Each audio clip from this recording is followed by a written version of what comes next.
Another week and another win for J.R. Shepard. The volunteer state pilot, who is our defending champion, manages to extend his points lead. But it was not an easy victory, and Justin Morton will look to avenge his runner-up finish and find victory lane for the third time this season as we head north from the beaches of Florida and invade the bustling metropolis of Lucama, North Carolina, and Southern National Motorsports Park. And you will see it all here live on the Global SimRacing Channel. I'm Chris Phobie. Joining me tonight will be Gary Weaver. At the control center is our director, Sean Ambrose, and he will be using cameras provided by Dougie Beard. Southern National is a fun little oval track with a lot of space for racing, so we'll now take a look at what goes into the perfect lap here in the heart of tobacco country.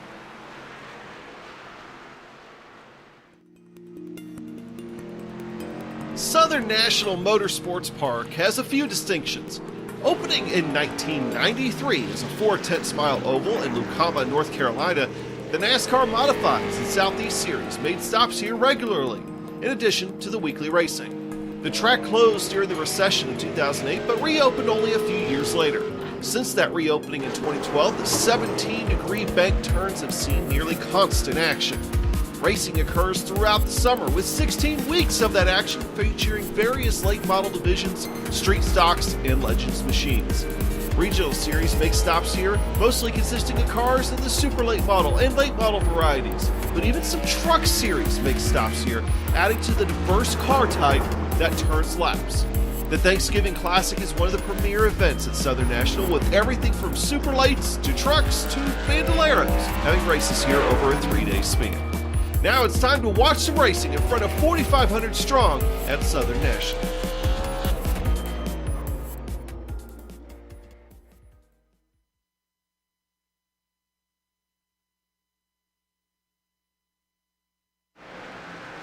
And that's a quick look at what goes into making this fun little track as nice as it is. And now to give us some more information on the track, we're going to bring in Gary Weaver. Gary, tell us a little bit more about Southern National Motorsports Park. We are here in Lucama, North Carolina. And of course, Southern National Motorsports Park with 17-degree banked turns. And by the looks of it, it's already plagued a few drivers here during the 20-minute practice session that we've had so far. 0.4 miles in length and 0.64 kilometers in length. So this track is going to be a quite a bit of a challenge here for these drivers, especially on corner exit by the looks of it so far. So that is definitely some interesting perspective there on this track. Definitely can agree with you here. It looks like some of these guys have gotten into a bit of a hairy situation on and off. And a driver that's used to seeing some people in some hairy situations is going to be joining us here, Frank Denny, one of the new pilots for the Bootleg Racing League. Frank, welcome aboard. This is your first race in the Bootleg Grand National Series. Tell us about your expectations coming into this one. Just excited to go out and race with these guys. You know, this is my last week of being able to do this on a Saturday, so looking forward to it. That is an interesting point, Frank. You have a pretty interesting day job. Could you tell us a little bit about that? Yeah, I spot for Ricky Stenhouse Jr. on the Cup Series, so hopefully we'll be able to go back to work here next Sunday and start bringing racing back for everybody to watch. Now, with your time behind the wheel here on the iRacing service, is there anything you can take away from driving that you can sort of pass on to Ricky when you're up in the crow's nest watching over him? You know, it just helps get the juices flowing. You know, a lot of this stuff is similar. I mean, they've done a really good job with the sim. You know, being able to run all the different cars, all the different tracks. It's awesome that this is so close to realistic. I think it's really cool. And Gary, did you have any questions for Frank? Not off the top of my head, no. All right, Frank, how's the car feel today, and what do you think your prospects are in the race? I mean, to be honest, I'm still new to the ARCA deal on here, and I think the grip level is a little bit different, so just going to try to dodge all the wrecks tonight and hopefully be able to come home with a top 10. Sounds good. Well, we'll let you get back practice and getting that car dialed in. Thanks for joining us today, Frank. Once again, that is Frank Denny, driver of the 47 car. One of the newcomers to the Bootleg Racing League. We actually have a few new drivers joining us tonight. As you can see, one of them on the screen right now, Bobby Rafferty in the 77 car, a familiar name to some of those that follow some of the other series within the Bootleg Racing League. And 30 of Michael Redding, also going to be joining the squad here right now. He has put in a couple laps towards the middle of the pack in the practice session, and Bobby Rafferty, we just spoke about, just went to the top of the charts, a 14:246 or 2:47, excuse me. So a very quick lap in a very competitive session here for the Bootleg Racing League. And speaking of competitive, if you are in the market for a vacation, we have a league sponsor that blows the competition away. The Cruise Shop, they've been in operation since 1986. They are a team of highly experienced travel agents that have a huge passion for travel. They specialize in cruises, all-inclusive resorts, escorted tours, Disney and family travel, groups, honeymoons, and weddings. They would love the opportunity to help you plan your next vacation. Give them a call today, 260-755-6125, or visit thecruiseshopfw.com. The Cruise Shop is dedicated to fulfilling their clients' dreams, one destination at a time. Now, with the world ending around us, Gary, any prospects on a vacation anytime soon for you? Not entirely sure, really. I'm not one to go on cruises, to be quite honest. I don't know why, but it's probably from the fact, huge wreck off turn 2. Hopefully we don't see that, but it's probably from the fact that I'm being from Arizona and not near water too often. I don't know. I think just, we'll see.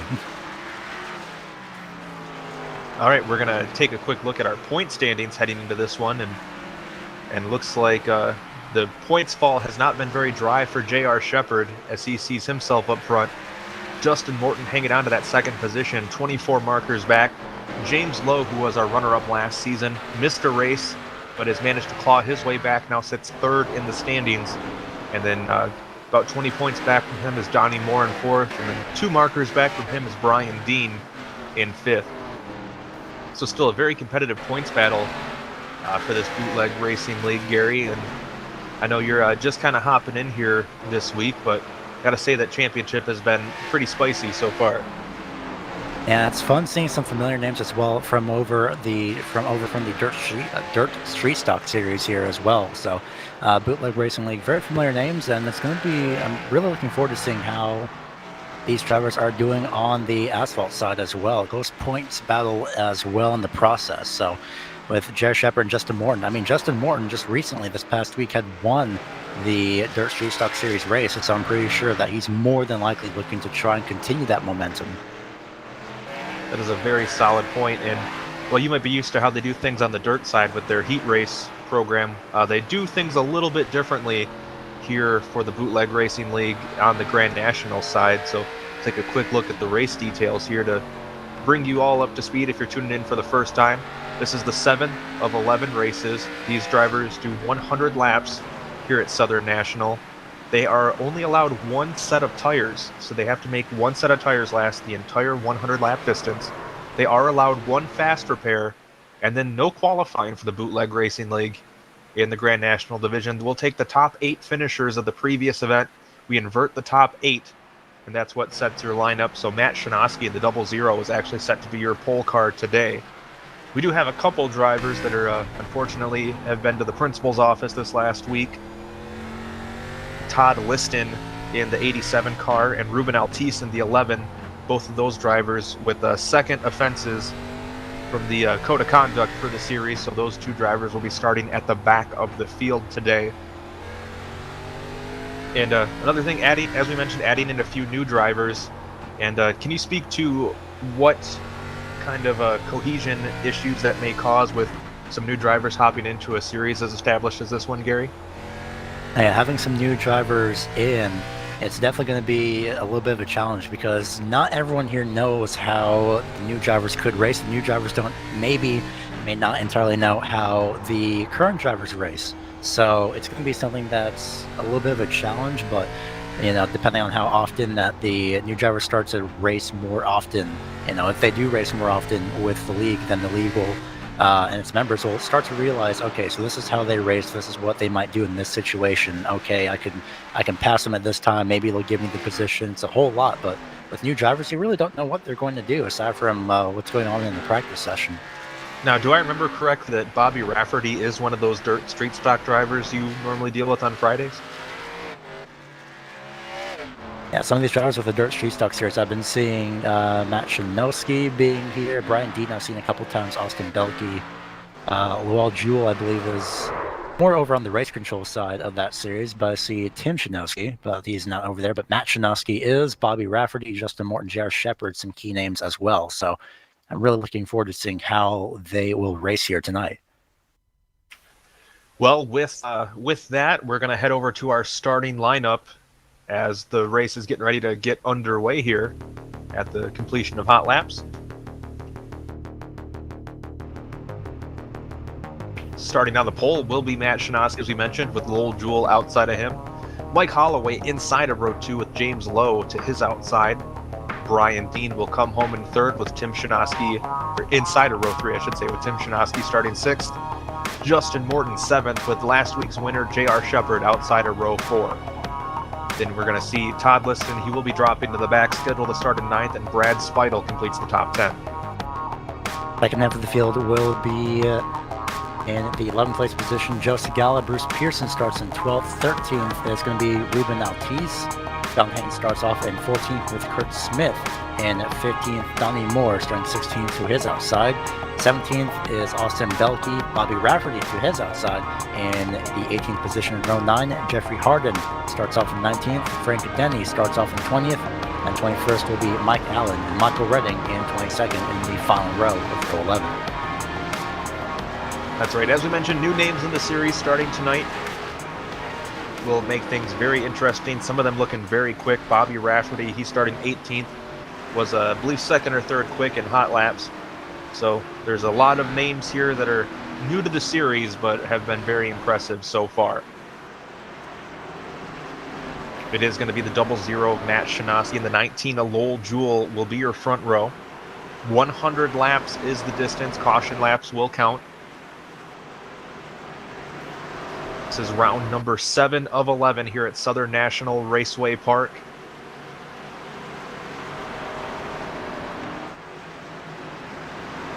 As you can see, the lights are off on the pace car. Pace car ducks away. We roll off at turn 4. Green flag is out, and we are underway. Shanowski on the inside. Lowell Jewell trying to hang out in that outside groove, but the 31 of Mike Holloway is going to fight underneath him with Brian Dean looking to follow him through. Jewell way up the track there. Oh, and looks like a caution is on the Speedway. Looking around, not sure what happened yet, unless it was a quick spin. Yeah, trying to take a look here at timing and scoring, see who may be dropping down the running order. I believe it may possibly have been the 80s or the 24 of Austin Belkey. Looking at where he's dropped on the timing sheet. Yeah. Off turn 2 on the initial start.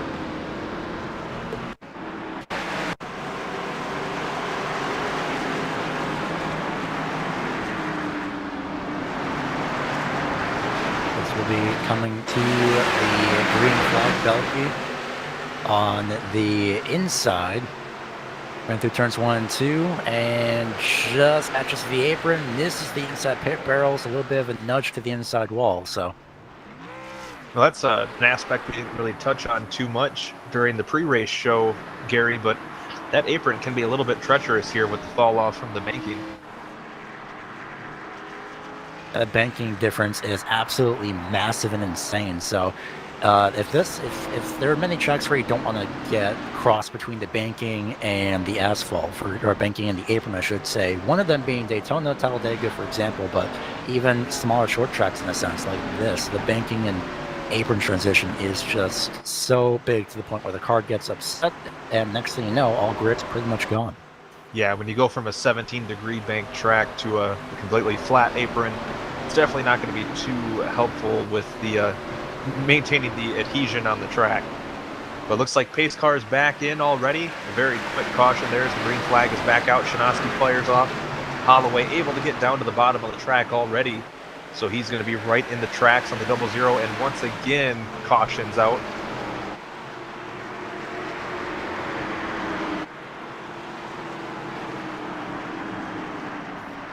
Looks like it may have been the 77 on Bobby Rafferty involved. His debut appearance here, and looks like, unfortunately, just a chain reaction incident. He gets hard into the wall. That, unfortunately, is a massive accordion effect if I have ever seen one. Yeah, looks like that outside line just kind of stutter stepped there, and the 47 of Denny was just kind of driven into the 77 of Rafferty, which, unfortunately, when you run towards the back of the field like that, it's not too uncommon to see these drivers just get stacked up like that on these starts, because you have drivers that are very tricky on the restarts here in the Bootleg Racing League, and they're able to catch the other car out that's on the outside. And unfortunately, it seems to be a little bit of what happened there, is the whole top row just stacked up on us, Gary. Yeah, unfortunately, it's just the thing where sometimes you get going or someone stacks up, and next thing you know, you're all so bunched up together that it's just accordion effect after accordion effect, and, well, checkup after checkup. Next thing you know, well, the person in front of you can't see. They're kind of paying attention more to you rather than anyone, more in front, since, well, they'd be directly behind you expecting to get back going. And, well, unfortunately, it's not always the case. So right now we are working lap number 10 of 100. Unfortunately, not too many we've been able to do under green flag conditions so far. Hopefully they get the jitters out here soon so we can get things underway. I know you look at drivers like J.R. Shepard, who is your points leader. He's looking to make his way up through the field as quickly as possible to make up as many points as he can. By virtue of winning last week, he had to start 8th, which is a bit deep in the field. But now we have the field doubling up. Looks like we're going to be going green this time.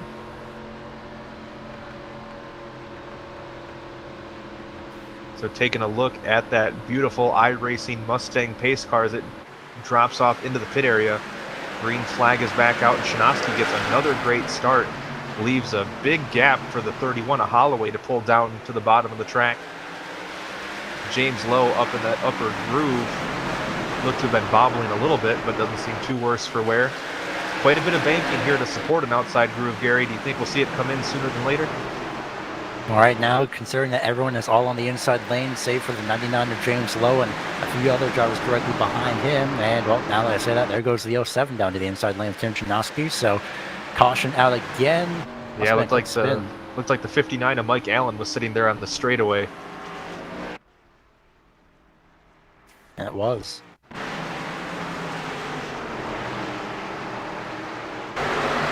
Off turn 4, a little bit of contact, and just in front of the 11. Yeah, it looked like Allen in the 87 of Todd Liston may have made contact. I'd probably write that off as a racing incident. You see the Allen go way high, and then when he tried to get back in line, Todd Liston had already kind of filled that space.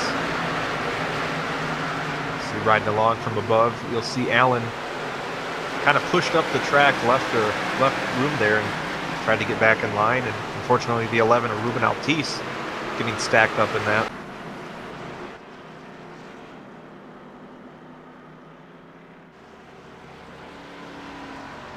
So the 59 of Mike Allen sits on pit road as we work our third caution on lap number 16. And I gotta say, this is a bit atypical this series, Gary. Usually these drivers run pretty clean and get these 100 laps done pretty quick. I don't doubt that, especially with the Dirt Street Stock Series. They're pretty good, but there's always some tracks that produce a little bit of a challenge for everybody. So I'm definitely not surprised that some tracks may be causing, it's always normal to have at least one, just a little bit of adjusting, really. I gotta say, it's kind of surprising. This is a pretty innocuous racetrack when you look at it. Just a standard oval, barely banked, but not too challenging of a layout from appearance wise. But these drivers may be showing us otherwise tonight, as the green flag is back out once again. Looks like the 23 of Brian Dean may attack the wall in that upper groove as 59 of Mike Allen rejoins the field.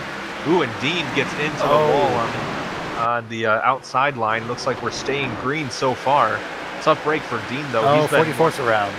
Oh, and the 44 of Jeffrey Harden now sitting the wrong way on the front stretch. So that will draw our fourth caution of the event here on lap number 20. So we're going to catch you up to what happened to the 23 of Dean. He tagged the wall on the initial start, and you can see him heading down the straightaway and got out of shape off at 2 and ended up eating the wall again. But that wasn't what drew the caution. You see the yellow 44 of Jeffrey Harden on the inside, and looked like he may have gotten ran over from behind as he came off at turn 4. Well, luckily for him, Todd Liston was actually just directly behind him, so it was just more the banking, but it was definitely close for sure. It was a half spin for the most part by Jeffrey Harden, but it was so close to the point where I don't know if Harden had spun out or if Todd Liston had made contact, or it's a combination of both. But either way, the 44 was pretty much going around by that point.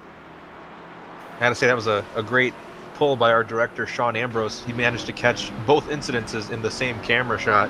Makes it a little bit easier on us. We don't have to try to figure out what we're looking at before we even have to say it. It was all right there on the screen for us.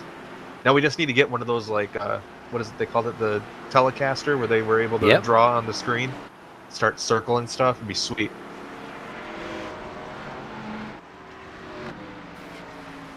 We can go full John Madden on this one, Gary. It could be possible, but it would take a lot of work, I'm sure. Have I talked about how great Brett Favre is lately? I'm just kidding. I'm actually from Michigan, so I'm not allowed to say anything good about Brett Favre. Anyway, something about Crocs. Looks like we are working is that our 4th or 5th caution at this point, Gary? Somewhere around there. I haven't been keeping track, to be honest, but it's always been lone spins is something that I follow.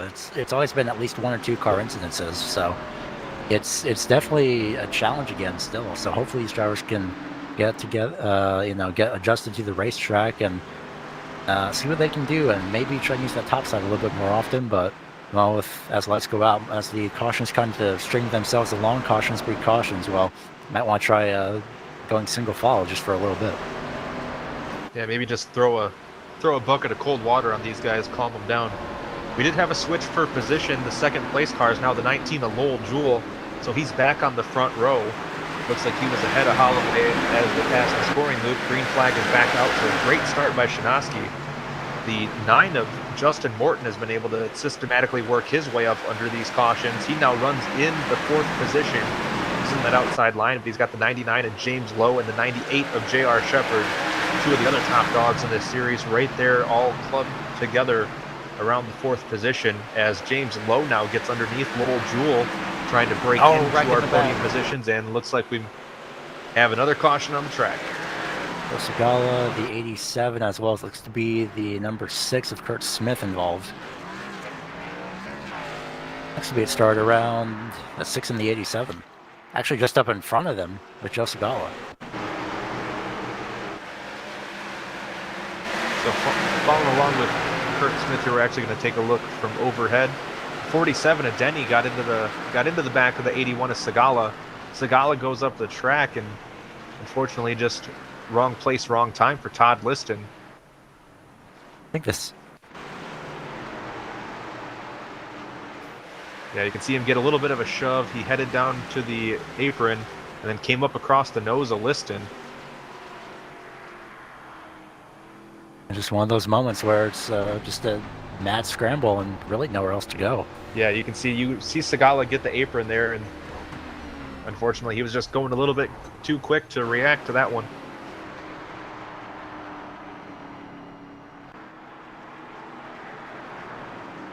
This is a track, as you watch along, too, a lot of dark spots on this track. The iRacing service does a tremendous job of tracking how these lights will work, and it's very realistic to what you see on the actual track. And this is a track where the lighting system can only angle in so many different ways, so you do have these periodic dark spots on the track, and that can also play with the drivers a little bit as they try to figure out where they're at and where the cars are in relation to them.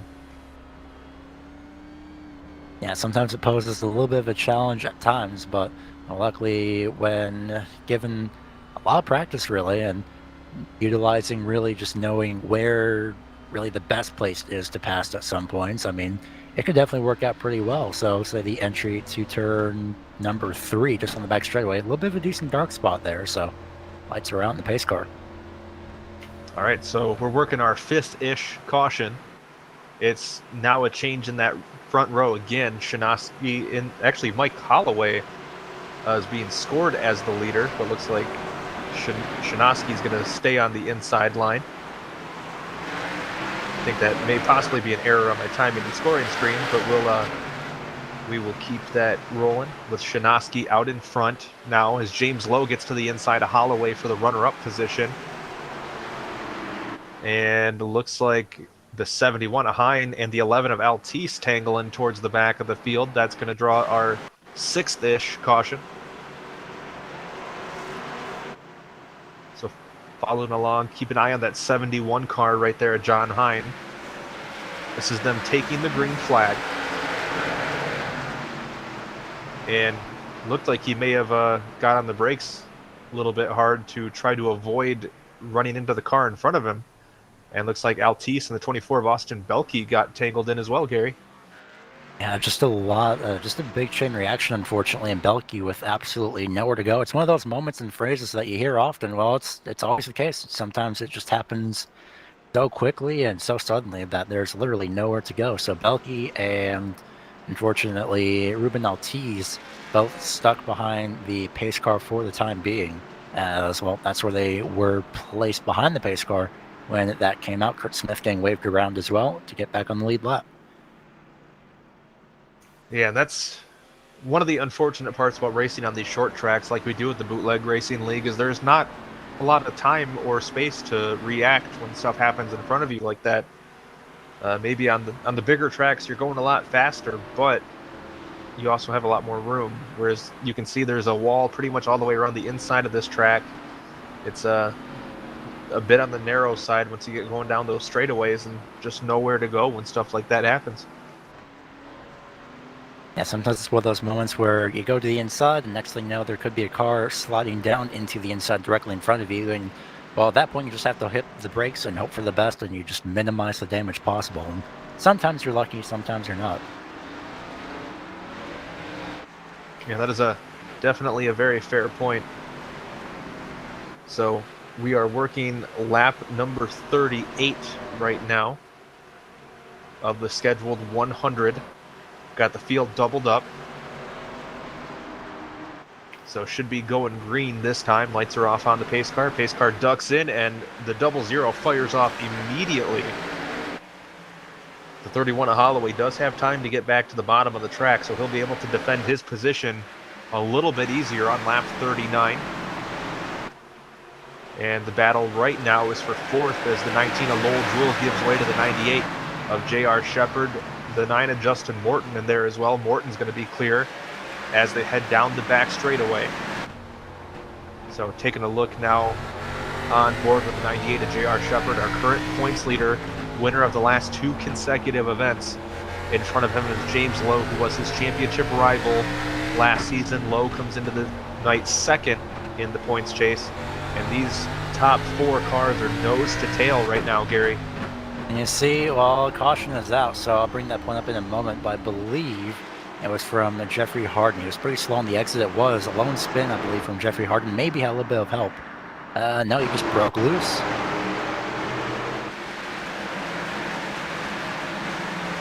So following along here with the 44 of Harden. And entering turns 3 and 4. There's no contact from the 23. Broke loose. Well, back to the point I was going to make is that from that onboard shot from J.R. Shepard, it's not the exact same thing, but it's close that we can get to just seeing the driver's point of view, and that's pretty much how obscured it is. So I mean, it could be worse. It could be with the Cup car's back bumper where you can literally see nothing and you're right up against it, pushing them down the back straightaway at like 200 miles an hour. So, but luckily for this case, it's a little bit more forgiving in a sense. But J.R. Shepard, though, at least on the restart, going to be getting a very big eyeful of the back bumper. Really won't be able to see much heading into turns 1 and 2. But luckily for him, though, he is starting on the, or restarting rather, on the 2nd row. That's definitely the best position he's had all night. Now that last caution brought out by the 44 of Jeffrey Harden. He's a maintenance technician at Bolt House Farms out in California. Are you familiar with those fun smoothies they sell at the gas station, Gary? Oh yeah, those ices, I believe is what they're called. Yeah, big fan. I'm a big fan of the green machine. I'm not a health nut by any means, but if it looks like slime and tastes good, then I'll give it a shot. So Matt Shanoski in the 00 is our leader right now as we work lap number 46.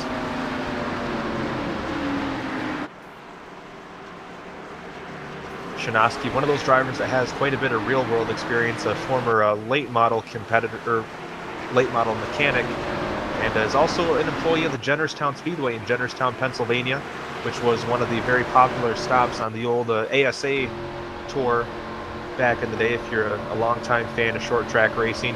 So Shanoski's got his roots pretty deep in the racing world.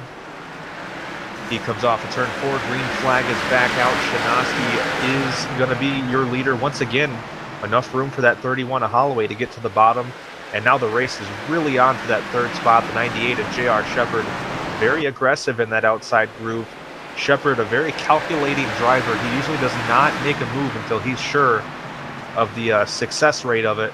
So if you see him trying that outside line with this much fervor, not backing out, you can think that outside groove is probably starting to come in. Yeah, he's not backing out at all. J.R. Shepard, heavy bobble off turn number 4, just absolutely trying to work that car, drag racing the 99 off the corner. James Lowe is going to fall back to now 4th place, nearly on the back bumper of J.R. Shepard, but luckily Shepard makes his way around on the outside. Great job by him, and now he's going to set his sights on Mike Holloway for 2nd. Yeah, those are your top 3 cars in the point standings right there. Shepard, Lowe, and Morton in battling for 3rd, 4th, and 5th. Battle starting to heat up front, though, as the 00 Shanoski beginning to be under challenge from the 31 of Mike Holloway. So things are definitely starting to get a bit spicy up front. For the time being, it's settled, at least for now, but it's just going to be a little bit of a calm before the storm, at least. And while that storm is coming in the form of J.R. Shepard, who is now slowly closing in to Mike Holloway and also Matt Shanoski, so it's going to be a matter of time, as I believe the 31 of Holloway had a little bit of a bobble off turn number 4 as well. So we're going to hop on board with Holloway as we look ahead at the 00. Holloway, another driver with real-world racing experience, a former mini-stock competitor at the Lonesome Pine Speedway. Ooh, it looks like he may have just tagged the wall there. That opens the door for the 98 of Shepard to get by. And looks like the 99 of James Lowe going to be challenging as well. Those two drivers side by side into the turn there. So Holloway with just a little bit of a mistake, but when you have a talent pool as deep as this one, you're going to see the Sharks emerge. And unfortunately, they have freight trained the 31 of Holloway all the way back to the 5th position. So just one little mistake, unfortunately, going to cause quite a big drop for Holloway. Looking up front now, the 98 of J.R. Shepard looking to pick up his 3rd consecutive victory here today, Gary. J.R. Shepard I've seen around many times, and he is definitely consistent. He's a great driver as well, so he is definitely looking to get that 3rd win consecutively, as he is just absolutely bearing down the back bumper of Matt Shanoski here. Great onboard camera shot here, just seeing how close he's getting. He's not making a move to the inside yet, and he's entering about a lane and a half higher, at least around there, into turn number 1. Then the turns 3 and 4, it's about the same thing, just entering about half a lane higher, trying to get that diamond as he moves to the inside, nearly making contact, but luckily just a bit of space between both of their bumpers, as well, J.R. Shepard looking to strike as soon as possible. We are well past halfway point now on lap number 60. Our longest green flag run of the race so far, as Shepard now gets a nose to the inside. He's going to have position into the turn. And with that, he does get around the 00 Shanoski. So our first new leader of this event is going to be J.R. Shepard, officially taking the lead at the completion of lap number 61. Now the 99 of James Lowe going to stick his nose in there as well to take over the 2nd position. You got to wonder, this is a race series where they only allow 1 set of tires for the full distance, and those tires will give way pretty quick. So you think maybe that might be playing a role in the struggles of the 00 right now, Gary? Yeah, possibly. I mean, Matt Shanoski has been absolutely pushing the car a lot ever since the start of this race. And I mean, who wouldn't? He's the driver that was slated to be on the pole. He started at first, and he's been pretty much all years going at that point. So I wouldn't be surprised if the tires were wearing down as Justin Morton, a bit of a bobble after number 2 as well. So we're gonna be seeing that a lot. But speaking of tires, I mean, J.R. Shepherd, he's pushing now. How much tire is he going to have left by the end of this race compared to, say, James Lowe or even Justin Morton? That's a pretty fair point. Shepherd, one of the drivers known for being pretty solid on tire conservation, but none of these drivers have really been able to rest on their laurels very much. Even Shinosky, when he was up front, he had the 31 of Holloway right glued to his back bumper for quite a while, and then had the 98 of Shepherd all over him as well. So he had to keep pushing to try to maintain that lead, and since losing it, he has lost a little bit of ground to the top 3 competitors as we see the caution back out. 96. It looks like the 96 of Bruce Pearson sitting the wrong way over on the back straightaway. He may be going a lap down depending on where the leaders are and depending on where he gets going. It was off turn number 2 here, through turns 1 and 2 here. And just off the corner, that was actually a corner early, half a lap early, I should say. This time by off turn number 2. No contact from the 6. Comes off the corner and just absolutely breaks loose, but he locks it down and just barely stops in front of the inside wall. Not going to be great for the set of tires underneath the 96 machine, but looks like he avoided any major contact. Oh my gosh. Okay, that was... Oh, that's how close it was. At least maybe at least 2 feet, a foot and a half. Yeah, tremendous save by Pearson.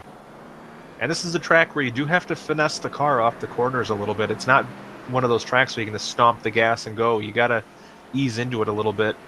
As they like to say, act like you have an eggshell underneath your accelerator. So we are working, I believe, our 8th caution of this one for a single car spin for the 96 of Pearson. Right now, J.R. Shepherd is your leader in the 98 with 30 laps remaining. He'll have the 99 of James Lowe restarting to his outside and the 9 of Justin Morton right behind him. So the top 3 drivers from this season are now going to be going to work here at the end of this event. So a very strong field of cars out here today. The biggest field we've had this season with the addition of a few new names to the Bootleg Racing League. It has been an eventful race, several cautions in the early running. But now that we've had a couple decent green flag runs underneath these cars, you think we're going to see maybe some newcomers rise to the top here with the tires cooling off? Possibly. It's going to be a little bit of a play, of course. Now that the tires have started to cool down, like you mentioned, we'll find out. J.R. Shepherd opting for the inside lane on the restart.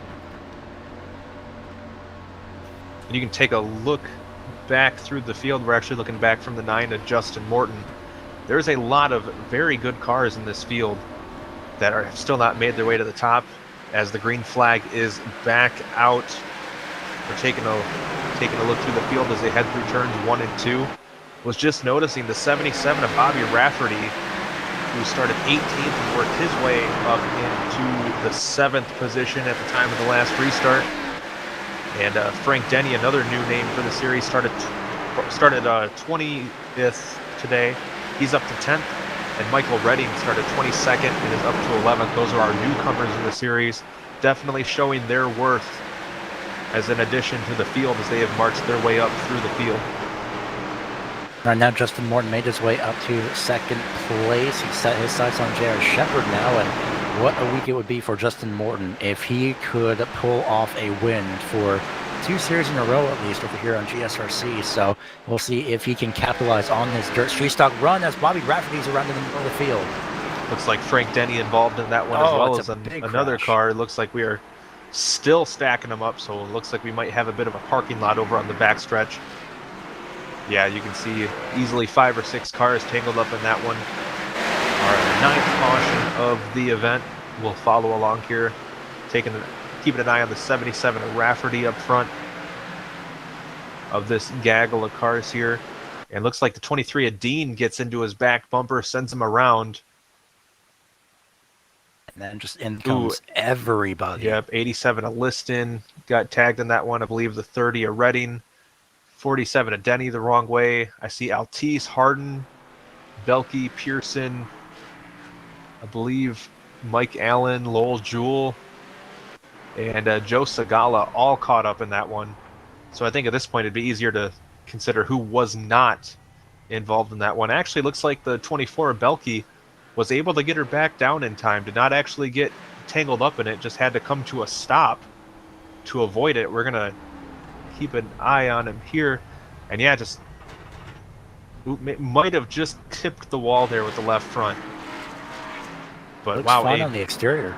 Yeah, it looks like just a tremendous avoidance drive by the 24 Belkey. Bobby Rafferty has decided to call it a night, unfortunately. Possibly, and unsurprisingly, maybe a little bit frustrated with how the track is handling with his car as well. So, regardless, Justin Morton restarting on the outside lane with J.R. Shepard. So, this is going to be something to really look out for. I'm wondering how much Justin Morton is willing to push that run on the outside lane on this restart. Well, Morton was the runner-up last week at the event in Florida, and he looked very strong in that race. And J.R. Shepard was able to pip him for that one. So you got to believe he is more than hungry to get that win back. Both these drivers looking for a win, both for two different reasons. So it looks like we are going to keep the caution out for one extra lap here to get the field lined up correctly.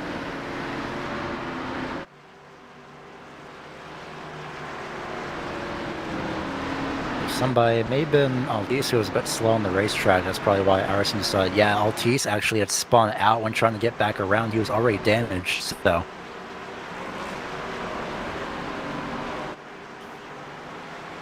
Yeah, so the caution is going to be repealed this time as we go back to green. Shepard gets a pretty good start, but Morton actually hangs with him a little bit. 99 and James Lowe sticking his nose in the mix as well. Justin Morton getting the inside lane on this restart. This is going to help him greatly. And now, well, he does have the 99 of James Lowe on his back bumper. I don't think it'll be anything to worry about. We'll have to find out as they bounce up fourth place and pretty much 2 by 2 for the rest of the field. Yeah, Brad Speidel able to wrestle away that fourth position from the 00 Shinoski. And looks like, unfortunately, he's going to get hung out to dry there in the outside groove as Brian Dean and now Tim Shinoski all going to try to work their way through.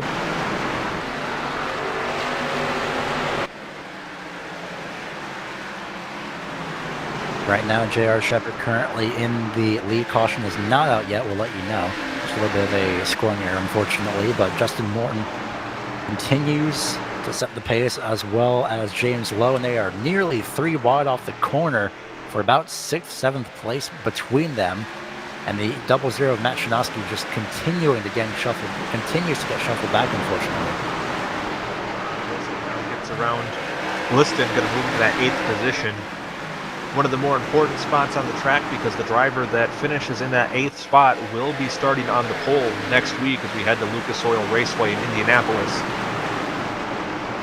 So that is a mission to keep an eye on that now is in the hands of the 87 of Todd Liston. But he's going to work on the 26 of Donnie Moore for 7th after Liston mixed up in a few different incidences tonight. So this is going to be a pretty solid recovery drive for the driver of the 87. Right now, still side by side between the 87 Todd Liston as we ride on board Donnie Moore up on the outside lane, trying to power himself around. This is for 7th place. Side by side, nearly touching doors in the middle of turns 3 and 4. They drag race to the line, and that time around it was the 87, the 26 of Donnie Moore at P7 that crossed that start finish line. They are not giving out. Neither of them are giving an inch. Yeah, this is just a tremendous battle for that 7th position right now. They've traded it back probably 3 or 4 times just in the time that we've been watching it. So we're going to head on board with the driver that has the best view of it, the 31, and Mike Holloway. And it almost looked for a second there like Holloway wanted to make it 3 wide, Gary. I wouldn't be surprised, but I really wouldn't push the issue. I mean, these two have been battling side by side. Just let them use up their tires. Just really just watch back, just sit back and watch it happen in front. Yeah, it looks like things are getting maybe a little bit physical out there between the 26 and more and the 87 of Liston. They get very close on the exit of the corner, and if they're not touching, ooh, and Liston gets all kinds of crossed up. So Todd Liston gets a little bit of a bobble, and that's going to allow the 31 of Holloway to now stick his nose up the inside. So he'll be trying to take away the 8th position, the pole position for next Saturday's event. All right, now Jared Shepard continues to set the pace. He's got a very sizable gap between himself and Justin Morton. So 3 laps to go this time, 4 laps to go, I should say, as Justin Morton at this point is trying to equalize himself with Jared Shepard's lap times, but it's just not going to be the case. 2 laps ago, Jared Shepard was about 0.2 of a second faster. And as we ride on board Justin Morton, that is the distance. With 3 to go, it's about pretty much equal lap times between the two. Again, 14.8. And that's got to be even more frustrating when you're less than a second away from the driver in front of you. You can literally just see them, and you know that you're in second spot, and there's nothing you can do about it other than race your guts out and hope that maybe you can run them down. Well, we'll see. He's got 1 more lap to do so, but Jared Shepard leads off turn 4. So we are on the final lap now as we ride along with the 99 and James Lowe. You can see him watching the 2 cars ahead of him, the 2 cars that are ahead of him in points. But off of turn 4, checkered flag is out. 3rd straight victory for J.R. Shepard over the 9 of Justin Morton, 99 of James Lowe, the 23 of Brian Dean, and the 07 of Tim Shanoski is going to complete your top 5. So a very, very hard-fought race there for J.R. Shepard to pick up win number 3 here in the Bootleg Racing League Grand National Division here at Southern National Motorsports Park. We're going to take a very brief pause in the action to get all of our ducks in a row here. In the meantime, make sure to keep your eyes posted to the screen. We're going to be showing you our upcoming events, and then we'll be back with your race results and our post-race interviews with our top 3 finishers. So you stay tuned.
All right, we are back here at the virtual Southern National Motorsports Park after a great 100-lap feature for the Bootleg Racing League Grand National Division. J.R. Shepard picks up his third consecutive victory and extends his points lead here today over his two championship cohorts with Justin Morton, who came into the night second in the point standings, and James Lowe third.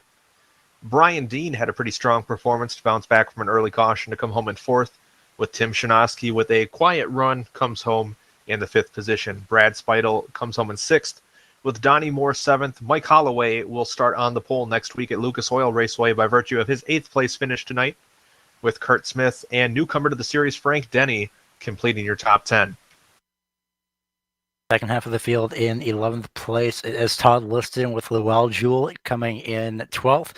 13th place is Michael Redding. 14th place, Matt Shanoski, unfortunately getting shuffled from the pole all the way back to the 14th place position on the outside lane. Austin Belke comes home in 15th. Jeffrey Harden finishes in 16th. While not down and more are Joe Segala in 17th, Mike Allen in 18th. 19th was Bruce Pearson. 20th was Ruben Altice, 21st was Bobby Rafferty, and John Hain is 22nd. Well, he's finished popping off the champagne for the third week in a row. J.R. Shepard, another victory and a pretty surgical pass to take the lead. Tell us about it. Yeah, that was probably the one of the longest runs that we had there, and Matt was running a great race and had control of it for the whole first half there, and I wasn't sure if I was going to be able to get by him or not, and I was just able to hook the apex pretty good in 3 and 4 and get a run on him, and being able to stay on the bottom through 1 and 2 was where I needed to be in the long run there. Now, I noticed at one point you actually drove around the outside of the 99 at James Lowe to get ahead of him on one of those restarts. When you start deeper in the field like you did today, how important is it to really kind of dip the toe in the water, so to speak, and make a move as bold as that?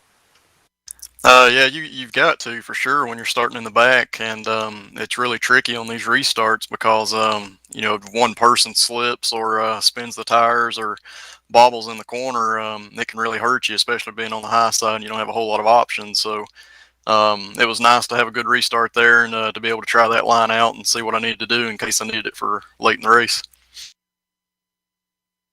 Now, when you do start deep like that and you have a race that was a start-stop as this one was in the early running, do you ever reach panic mode, or at this point have you done it so many times that you're pretty comfortable trying to work your way up? I'm comfortable with letting the race play out and see what happens because as long as you got at least 20 or 25 laps left, a lot of things can happen in these races. So a lot of cautions tonight, a little bit unfortunate, but we finally got a good run there at the end and was able to get up front. Anyone you want to thank that helped make tonight possible for you, JR? Yeah, just again, the Bootleg Racing League for allowing us to do this on Saturdays, and for the Cruise Shop for being a great partnership with this series. And we always enjoy the GSRC group. Listening to the broadcast each and every week, guys do a great job. Well, thank you for that. We'll let you get back to celebrations here tonight, JR. Thanks for sitting down with us. That was J.R. Shepard, our winner tonight. And I believe Gary's going to catch up with our runner-up finisher tonight, Justin Morton. Yeah, Justin Morton coming off of a win from Wednesday night's Dirt Street Stock Series, coming home second in tonight's race. Overall, a very good race. How was the tire wear throughout this event tonight? Yeah, the tire wear was pretty even. I asked JR after the race what his right front was at, and we were both pretty even, so I thought I managed pretty well. I just wish I could have saved a little bit more. And saving those tires definitely is key throughout this race. It produced a little bit of a challenge for you in a sense, especially with how start-stop the race was, as well as the fact that, especially with the banking and your left side tires being so close to the apron. Yeah, it's definitely a challenge. I caught that apron a few times. You definitely don't want to touch that here. Some tracks you can really use it to turn the car pretty good. Well, for next week, what are your thoughts heading into the next race? I'm not exactly sure what track we're at, but whatever it is, I'll be ready for it. In the meantime, looks to be Lucas Oil being coming up next. So a little bit of a more flat track compared to Southern National here. Oh yeah, I really enjoy driving Lucas Oil. That's probably one of my favorite short tracks, so should be looking forward to that. Well, before we go ahead and let you go, is there anyone that you'd like to give a shout out to for your second place finish? Oh, I thank my team, TDR, Blackbox, OpenWheeler.com, Pixel Dust. They do an awesome job with our paints. I love the look of them. Lowell for running the league, Cruise Shop for sponsoring the series, and thank you guys for doing the broadcasts. They're always really fun to go back and watch. Well, thanks to you for your time, and we have to talk to you again next week. All right, going to catch up now with our third place finisher, James Lowe. James, that one was a bit herky-jerky there on the start with all the cautions, but once we got things rolling here, a pretty good green flag run to end things. So how did your race go? It wasn't too bad.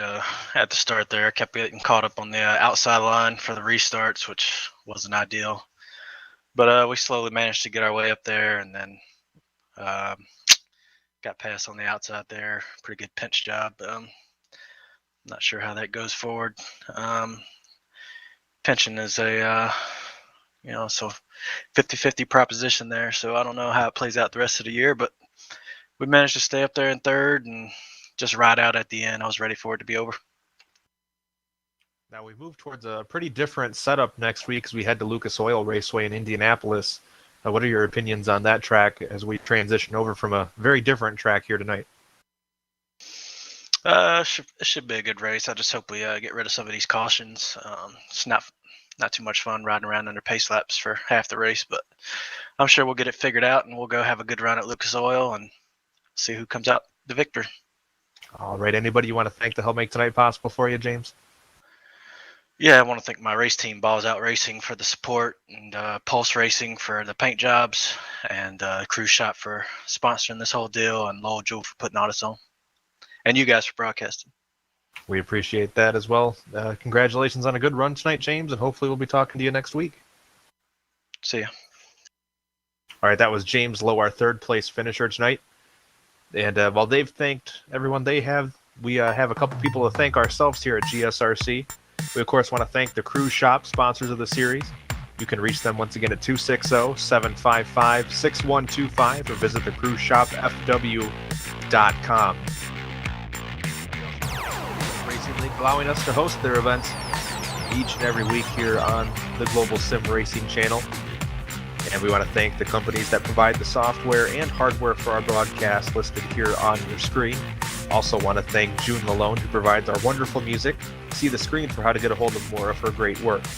And of course, I would like to thank the crew today, Gary, Sean, and Dougie, for helping to make this broadcast possible. If you'd like to find out more about the Global Sim Racing Channel, including upcoming races, you can find it at globalsimracingchannel.com, or you can check out our social media on Twitter at GSR Channel, Facebook at Global Sim Racing Channel, and Instagram at GSRC Grand. Don't forget to head over to our YouTube page and hit that big red subscribe button and ring the bell so you will be notified as soon as we go live here on GSRC.